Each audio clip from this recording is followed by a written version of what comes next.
नमस्कार मेरे प्यारे बच्चों, स्वागत है आपके अपने YouTube channel the PCM vision में।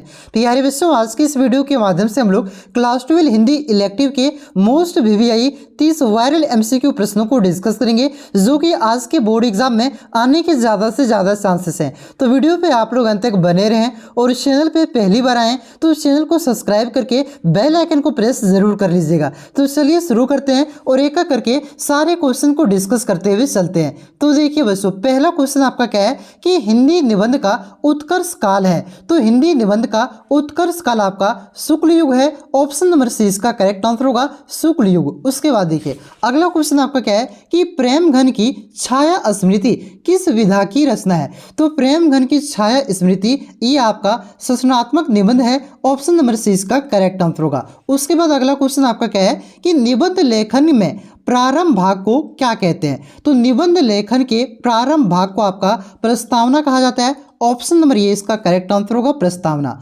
उसके बाद देखिए अगला क्वेश्चन आपका क्या है कि प्रेम घन की छाया स्मृति पाठ के लेखक कौन है। तो याद रखिएगा ये जो आपका प्रेम घन की छाया स्मृति है, इस पाठ के लेखक आपका रामचंद्र शुक्ला है। ऑप्शन नंबर ये इसका करेक्ट आंसर होगा, रामचंद्र शुक्ला। उसके बाद देखिए अगला क्वेश्चन आपका क्या है कि शुक्ला जी की मित्र मंडली का नाम उर्दू भाषी लोगों ने क्या रख दिया था। तो जो शुक्ला जी की मित्र मंडली का नाम है बच्चों, ये आपका उर्दू भाषी लोगों ने रख दिया था निसंदेह मंडली। ऑप्शन नंबर डी इसका करेक्ट आंसर होगा, निसंदेह मंडली। अगला क्वेश्चन देखिए, अगला क्वेश्चन आपका क्या है कि प्रेम घन जी किसे भाषा मानते थे। तो प्रेम धन जी ये आपका नागरिक को भाषा मानते थे। ऑप्शन नंबर सी इसका करेक्ट आंसर होगा। उसके बाद अगला क्वेश्चन है कि हिंदी साहित्य का इतिहास किनकी रचना है। तो हिंदी साहित्य की इतिहास ये आपका रामचंद्र शुक्ला की रचना है। ऑप्शन नंबर 20 का करेक्ट आंसर होगा, रामचंद्र शुक्ला। उसके बाद देखिए अगला क्वेश्चन आपका क्या है कि देवसेना की गीत, यहाँ पे देवसेना का गीत होगा, ठीक है।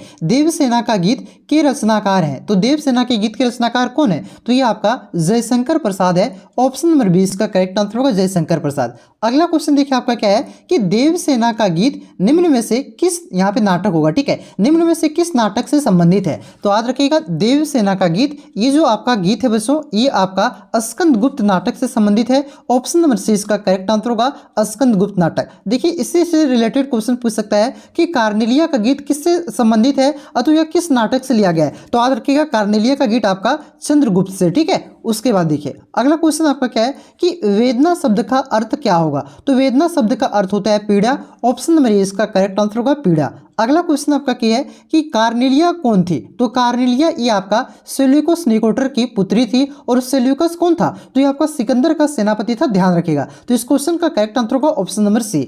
अगला क्वेश्चन देखिए, अगला क्वेश्चन आपका क्या दिया गया बच्चों कि तरु शिखा का अर्थ बताएं। तो तरु शिखा का अर्थ होता है वृक्ष की सबसे ऊंची चोटी। ऑप्शन नंबर 20 का करेक्ट आंसर होगा, वृक्ष की सबसे ऊंची चोटी। अगला क्वेश्चन देखिए आपका क्या है कि कार्नेलिया का गीत में स्त्री रूप को किसका मानवीकरण किया गया है। तो इसमें आपका उषा का मानवीकरण किया गया है। ऑप्शन नंबर ये इसका करेक्ट आंसर होगा। उसके बाद देखिए अगला क्वेश्चन आपका क्या है कि सूरदास की झोपड़ी के लेखक कौन है। तो याद रखिएगा सूरदास की झोपड़ी के लेखक आपका ये हैं मुंशी प्रेमचंद। कौन है, मुंशी प्रेमचंद है। ऑप्शन नंबर डी इसका करेक्ट आंसर होगा, मुंशी प्रेमचंद। अगला क्वेश्चन देखिए, अगला क्वेश्चन आपका क्या है कि सूरदास की झोपड़ी निम्न में से किस रचना से लिया गया है। तो इसके लेखक कौन है, इसके लेखक है भैया मुंशी प्रेमचंद, ठीक है। और ये किससे लिया गया है, तो ये आपका रंगभूमि से लिया गया है। ऑप्शन नंबर 20 का करेक्ट आंसर होगा, रंगभूमि। देखिए यहाँ पे आपका 15 छूट गया। 15 नंबर का क्वेश्चन क्या था कि सूरदास की झोपड़ी में आग किसने लगाई थी। तो याद रखिएगा किसने लगाया था, भैरव ने लगाया था। और ये भैरव कौन था, तो ये सुभागी का पति था, ठीक है। यानी कि भैरव और सुभागी पति पत्नी था, ठीक है, ध्यान रखिएगा। और भैरव ने सूरदास की झोपड़ी में आग लगा दिया था। अगला क्वेश्चन देखिए, अगला क्वेश्चन आपका क्या है कि बालक बस गया पाठ के लेखक कौन है। तो याद रखिएगा बालक बस गया इस पाठ के लेखक आपका गुलेरी जी हैं, यानी कि पंडित चंद्रधर शर्मा गुलेरी, ठीक है। ऑप्शन नंबर 20 का करेक्ट आंसर होगा। देखिए सीरियल नंबर पे ध्यान मत दीजिए, क्वेश्चन बहुत ही ज्यादा इंपॉर्टेंट करवा रहा है, इस पे ध्यान दीजिए। अगला क्वेश्चन क्या है कि घड़ी के पुर्जे पाठ का सार क्या है। तो इस घड़ी के जो पुर्जे आपका चैप्टर है, इस पाठ का सार है बच्चों कि धर्म विषयक बखान या उपदेश करने वालों पर व्यंग। ऑप्शन नंबर ए इसका करेक्ट आंसर होगा। अगला क्वेश्चन देखिए आपका क्या है कि उसने कहा था कि कहानीकार कौन है। तो उसने कहा था इसके कहानीकार कौन है। तो इसके कहानीकार है आपका ये चंद्रधर शर्मा गुलेरी। कौन है, चंद्रधर शर्मा गुलेरी है। ऑप्शन नंबर ए इसका करेक्ट आंसर होगा। अगला क्वेश्चन देखिए क्या है कि कंठ रुकता जा रहा है, आ रहा है काले, काल देखो प्रस्तुत पंक्तियां में काल शब्द का अर्थ है। तो यहाँ पे जो आपका देखिए कंठ रुकता जा रहा है, ठीक है, यानी कि अब कोई भी व्यक्ति मर जाएगा और आ रहा है काल यानी कि मृत्यु, ठीक है, तो काल का मतलब मृत्यु होगा। ऑप्शन नंबर 20 का करेक्ट आंसर होगा।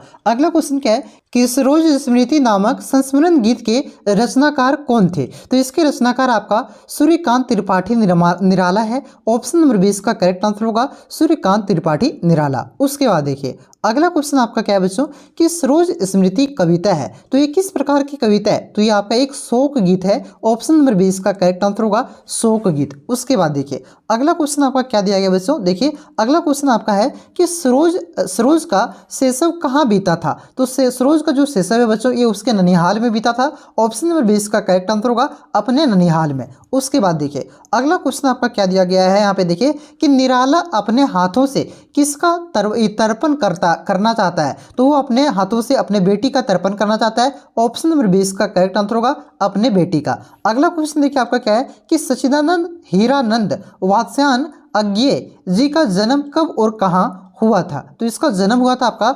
7 मार्च 1911 को। कहाँ पे हुआ था? तो ये आपका कुशीनगर जो कि आपका उत्तर प्रदेश में पड़ता है, ठीक है। ऑप्शन नंबर 20 का करेक्ट आंसर होगा। अगला क्वेश्चन देखिए आपका क्या है कि यह दीप अकेला, ठीक है, कविता में दीप किसका प्रतीक है? तो इसका जो करेक्ट आंसर हो जाएगा आपका मनुष्य का प्रतीक है। यहाँ पे दीप किसका प्रतीक है? तो मनुष्य का प्रतीक है। ऑप्शन नंबर 20 का करेक्ट आंसर होगा। अगला क्वेश्चन देखिए बच्चों, अगला क्वेश्चन क्या है कि मैंने देखा एक बूंद कविता का मूल सार क्या है? तो ये जो कविता है मैंने देखा एक बूंद, इसका मूल सार क्या है? तो याद रखिएगा इसका मूल सार है एक क्षण के महत्व, ठीक है। तो इसका करेक्ट आंसर होगा ऑप्शन नंबर ये एक क्षण के महत्व का। अगला क्वेश्चन देखिए आपका क्या है कि लेखक संजीव का जन्म कब हुआ था? तो याद रखिएगा लेखक जो संजीव है इसका जन्म कब हुआ था? तो इसका जन्म आपका 6 जुलाई 1947 कब 6 जुलाई 1947 को हुआ था। ऑप्शन नंबर ये इसका करेक्ट आंसर होगा। अगला क्वेश्चन देखिए क्या है कि 30 साल का सफरनामा किनकी रचना है? तो 30 साल का सफरनामा ये किसकी रचना है? तो ये आपका संजीव की रचना है। ऑप्शन नंबर ये इसका करेक्ट आंसर होगा।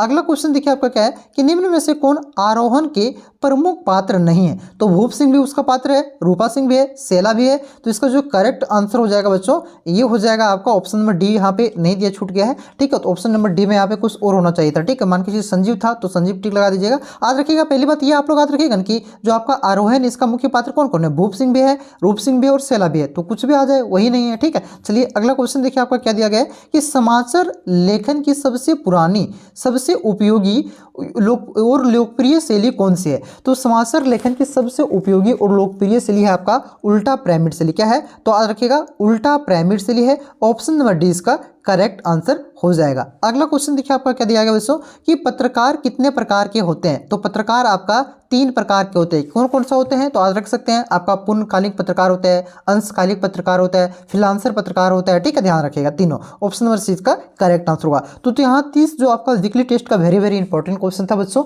वो मैंने आपको कराया। देखिएगा आप लोग इंग्लिश में वीकली टेस्ट से बहुत सारा क्वेश्चन आया हुआ था, इस वजह से मैंने आपको करवा दिया। अभी आपका 2 वीडियो और आने वाला है, उसको आप लोग देख लीजिएगा। 5-5 10-10 मिनट का वीडियो हो रहा है भैया, मतलब आधा घंटा तो समझ दोगे पूरा वीकली टेस्ट, ठीक है। तो उसको भी आप लोग देख लीजिए। 30 क्वेश्चन करके हम करवा रहे हैं आपको। सेट 1 यहाँ पे लिखेंगे नहीं तो फिर हैशटैग दे देंगे, ठीक है। उससे आप लोग देख लीजिए, तो चैनल पे विजिट करते रहिएगा। ये 3 वीडियो आप लोग देखिए वीकली टेस्ट का, बहुत ही अच्छा एग्जाम जाएगा, ठीक है। तो चलिए मिलते हैं नेक्स्ट वीडियो में। वीडियो अच्छा लगा तो वीडियो को लाइक करें और चैनल पे पहली बार आए तो चैनल को सब्सक्राइब जरूर करें। तो तब तक के लिए जय हिंद, जय भारत, जोहार झारखंड।